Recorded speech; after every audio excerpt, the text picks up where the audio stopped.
कौन दिशा से उगथिन सूरज गोसाइया,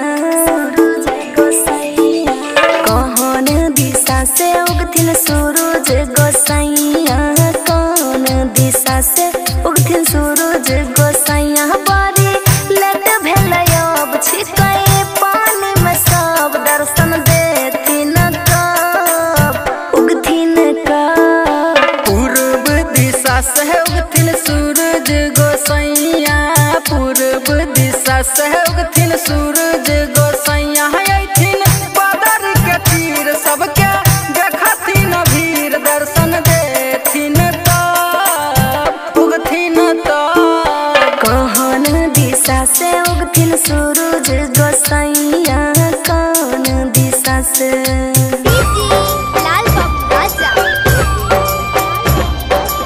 समस्तीपुर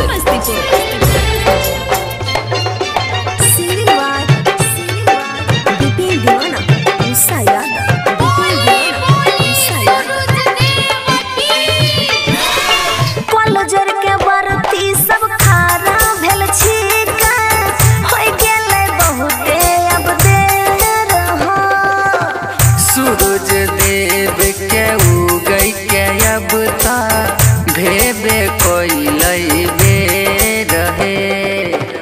आधी रात से सोभे हो छिकै, आधी रात से सोभे हो छिकै, होई गेलै बहुते सवेर हो। धीरे धीरे उगथिन सूरज गोसाई, धीरे धीरे उगथिन सूरज गोसाई।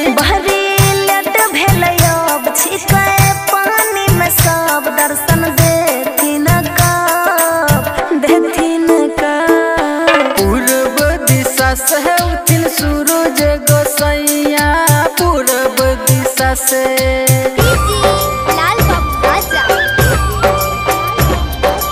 समस्तीपुर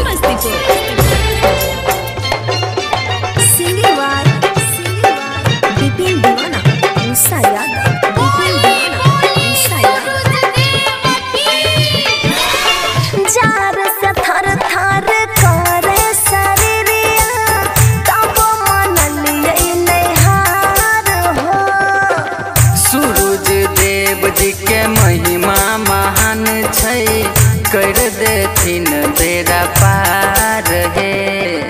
ले ले छथिन सबके परीक्षा, ले ले छथिन सबके परीक्षा, इहे छै हुनकर विचार हो। केलाबा के पात पर उगथिन सूरज देव, केलाबा के पात पर उगथिन सूरज देव। देथिन दरस देखाय सबके अपना बनाय, फेर डूब जइथिन। कौन दिशा से उगथिन सूरज गोसाइया, कौन दिशा से। Aishwarya digital recording studio Samastipur.